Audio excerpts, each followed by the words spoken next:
ایک جگہ میں گیا، مجھے بتایا کہ یہ درخت نبی پاک علیہ السلام کے زمانے کا ہے، یعنی اس کی جو تحقیق کی گئی کہ وہ 1400 سال پرانا درخت ہے۔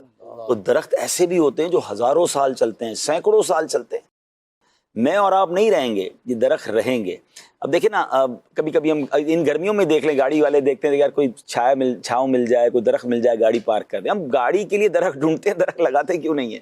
تو ذرا غور کریں۔ اچھا، پھر ایک بڑی خوبصورت تحقیق ہے کہ دنیا میں اگر جتنے لوگ ہوتے ہیں نا، اس کو ملٹی پلائی اگر آپ 10 کریں تو اتنے جانور ہوتے ہیں۔ یعنی اگر 8 ارب انسان ہے تو 80 ارب جانور ہیں جو زمین پر جانور ہیں، اور اس کو ملٹی پلائی 10 کریں تو پرندے ہوتے ہیں۔ یعنی اس کا مطلب دنیا میں 800 ارب پرندے ہیں۔ پرندوں کی کالونی کون سی ہے؟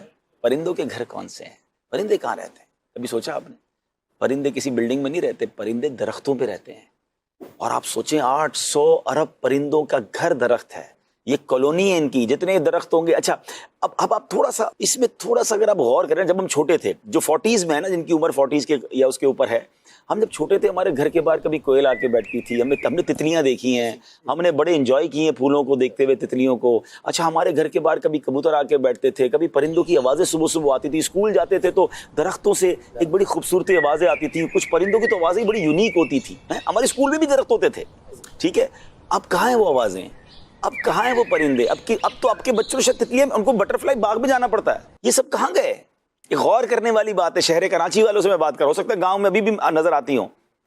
جو بڑے بڑے شہر ہم نے کانکریٹ کے جنگل بنا دیے نا، ہم نے صرف بلڈنگیں بنائی، ہم نے روڈیں بنائی، درخت کاٹتے گئے۔ دنیا کے کئی پرندے ایسے ہیں شفاعت بھائی، جو ہم نے پڑھا کہ وہ سینکڑوں ہزاروں کلومیٹر کا سفر کر کے مائگریٹ کرتے ہیں مختلف ملکوں میں، لیکن جہاں درخت، اچھا وہ جا کے رہیں گے کہاں؟ اب مثال کے طور پہ ہم سارے کہہ رہے ہیں چلے دبئی جانا ہے، یا کوئی کہتا ہے میں نے پنجاب جانا ہے، تو اب پہلے کیا سوچتے ہیں میں رہوں گا کہاں؟ یا ہوٹل کرواؤں گا، یا کمرہ کرواؤں گا کسی رشتہ دار کے، لیکن میں وہاں جاؤں جہاں گھر ہی نہ ہو تو میں کیوں جاؤں گا بھائی؟ جب گھر ہی نہیں ہے، رہنے کی جگہ ہی نہیں ہے، نہ واش روم ہے میرے لیے، نہ کوئی مکان ہے، نہ کوئی چھت ہے، تو ریگستان میں روڈ پہ جا کر تو نہیں سوؤں گا۔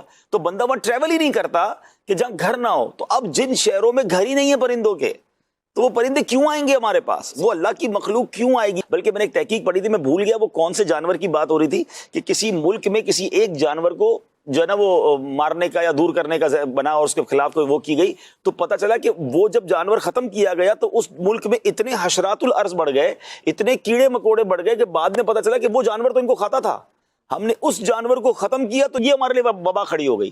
تو بہت ساری چیزیں سسٹم کا حصہ ہوتی ہیں کہ کسی چیز کے لیے کیا صفائی اس سے ذریعے ہو رہی ہوتی ہے، کس کے ذریعے کیا بہتری ہو رہی ہوتی ہے۔